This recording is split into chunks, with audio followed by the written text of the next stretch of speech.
ڈال دے۔ جناب صدر، معزز اساتذہ اکرام اور میرے عزیز ساتھیوں، السلام علیکم۔ آج کی اس عظیم الشان اور پروقار تقریب میں مجھے جس موضوع پر لب کشائی کا موقع ملا ہے اس کا عنوان ہے اقبال کا پیغام۔ صدر ذی وقار، علامہ اقبال صرف شاعر ہی نہیں تھے، وہ ایک فلسفی بھی تھے اور قوم کے ہمدرد رہنما بھی تھے۔ وہ قوم کی اصلاح کر کے اسے ایک عظیم اور بہادر قوم بنانا چاہتے تھے۔ اس مقصد کے لیے انہوں نے اپنی شاعری کو ذریعے کے طور پر استعمال کیا۔ ان کی شاعری محض شاعری نہیں، اس میں قوم کے لیے پیغام ہے۔ انہوں نے اسلامی تہذیب کی تعریف کی اور مسلمانوں کے لیے آواز بلند کی۔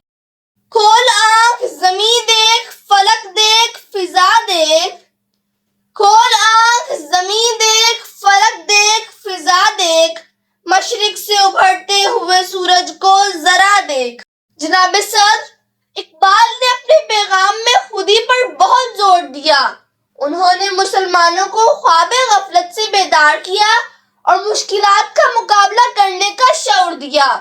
انہوں نے نوجوان نسل کو تلقین کی کہ خدا پر بھروسہ رکھو، اپنے مذہبی اعتقادات و نظریات پر مضبوطی سے کاربند رہو۔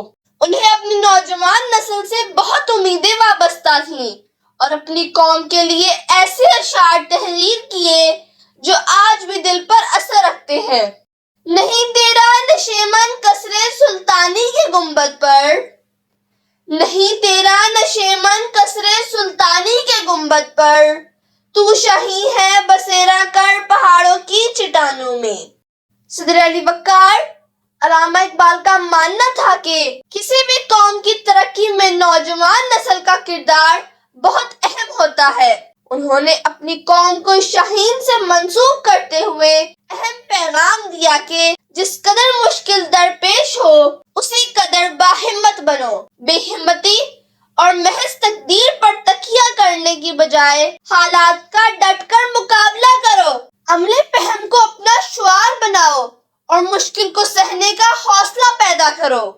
تیری خودی میں اگر انقلاب ہو پیدا، تیری خودی میں اگر انقلاب ہو پیدا، عجب نہیں ہے کہ یہ چار سو بدل جائے۔ صدر ذی وقار، علامہ اقبال مفکر اسلام اور مصور پاکستان تھے۔ آپ چاہتے تھے کہ برصغیر کا ہر مسلمان ایمان کی تفسیر بن جائے۔ آپ نے اپنی قوم کو شاعری کے ذریعے عظیم اسلاف کا شعور دیا۔ آپ کی شاعری مسلمانوں کے لیے بھی تھی اور عالم انسانیت کے لیے بھی۔ جوانوں کو میری آہیں سہر دے، جوانوں کو میری آہیں سہر دے، پھر ان شاہی بچوں کو بالوں پر دے۔ خدایا آرزو میری یہی ہے، خدایا آرزو میری یہی ہے، میرا نور بصیرت عام کر دے۔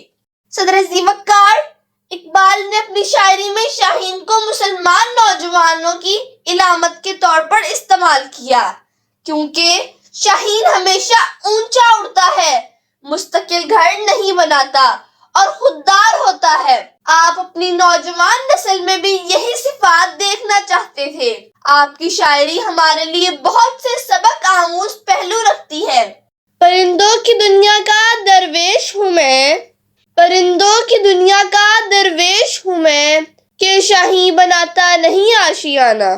جناب صدر، آئیے عہد تازہ کے درپیش حالات اور مشکلات کو سامنے رکھتے ہوئے اپنی تعمیر خودی اس طرح کریں کہ یہ صدی انقلاب کی صدی بن جائے۔ علامہ اقبال کی سوچ ان حالات کے لیے عملی طور پر بہت مددگار ثابت ہو سکتی ہے، کیونکہ کسی بھی قوم کے جوان اس قوم کے لیے تازہ خون زندگی کی حیثیت رکھتے ہیں۔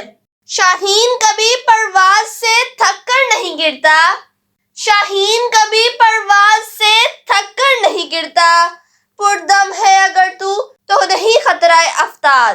تو شاہین ہے پرواز ہے کام تیرا، تو شاہین ہے پرواز ہے کام تیرا، تیرے سامنے آسماں اور بھی ہے۔ شکریہ۔